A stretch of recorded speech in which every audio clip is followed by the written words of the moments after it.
Morning. कैसे हैं आप सभी। तो आपको तो पता ही है ना मैं गुड मॉर्निंग क्यों कहती हूँ, क्योंकि मेरा ये मानना है जब जागो तब सवेरा, जब समझ आ जाए तभी नई शुरुआत कर देनी चाहिए। तो चलिए आज हम बात करते हैं, आज जो कार्ड्स हैं वो क्या कहना चाह रहे हैं। वो ये कहना चाह रहे हैं कि आप एक बात बताओ, आप कहाँ जाते थे, स्कूल में जाते थे। तो स्कूल में क्या होता था, स्कूल में 45 मिनट्स का शायद एक पीरियड होता था, है ना।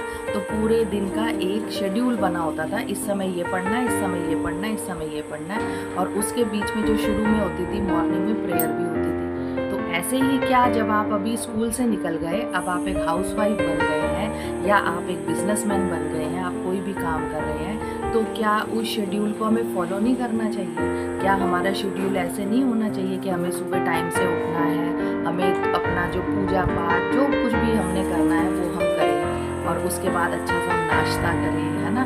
उसके बाद जो है हम अच्छे से तैयार हों, जैसे हम स्कूल जाने के लिए तैयार होते थे, चाहे वो हाउसवाइफ ही क्यों ना हो, उसको भी अच्छे से तैयार होना है, उसको भी अपना नाश्ता करना है, सबको तो देना ही देना है, पर उनके साथ साथ उसका भी शेड्यूल होना चाहिए। ये नहीं वो सब चले जाएंगे तो उसके बाद मैं आराम से नाश्ता करूँगी। फिर टाइम ही है ना, आपका शरीर भी तो टाइम से चलना चाहिए, क्योंकि शरीर को जब हम टाइम से चलाते हैं, टाइम के अनुसार चलते हैं, तो शरीर भी खुश होता है। तो आपका भी टाइम होना चाहिए। और फिर जब आप पूरे दिन कार्य करते हैं अगेन, कि चाहे आप हाउसवाइफ हैं या आप एक बिजनेसमैन हैं, आप कोई भी हैं, कोई भी काम करते हैं, तो आपका एक टाइम का शेड्यूल होना चाहिए कि इतने समय में मुझे ये काम निपटा देना है। 45 मिनट्स लगेंगे या उससे ज़्यादा लगेंगे वो आपको पता होना चाहिए। 1 घंटा लगना है, 2 घंटे लगने हैं, इस काम को कितनी देर लगती है, तो वो आपको पता होना चाहिए। इस तरह से आपका शेड्यूल होना चाहिए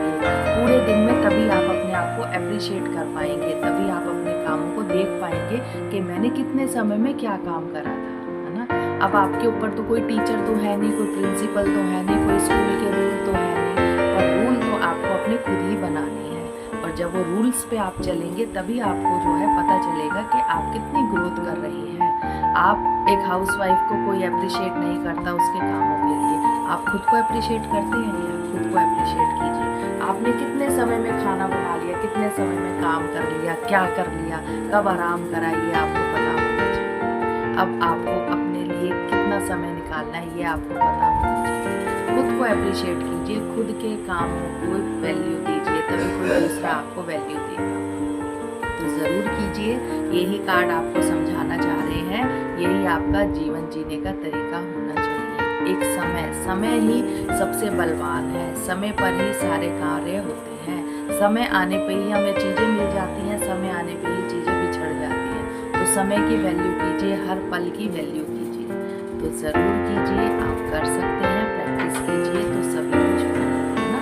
और उसके बाद कार्ड क्या कह रहे हैं, ओवर थिंकिंग तो बिल्कुल नहीं करनी। इस काम में आपको बेनिफिट मिलेगा नहीं मिलेगा, फ़ायदा होगा नहीं होगा, इसकी ओवर थिंकिंग तो आपको बिल्कुल ही नहीं करनी।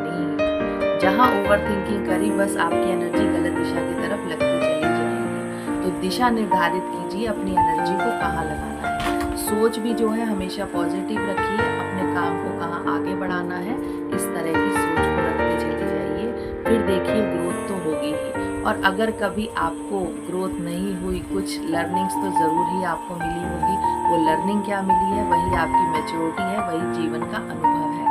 उस लर्निंग को अपने अंदर ढालते चले जाइए। जीवन है जैसे स्कूल में सिखाया जाता है, ऐसे ही जीवन भी आपको बहुत कुछ सिखा रहा है। थैंक यू मुझे सुनने के लिए। Please like and subscribe my channel, और शेयर करना तो बिल्कुल भी मत भूलना। Thank you.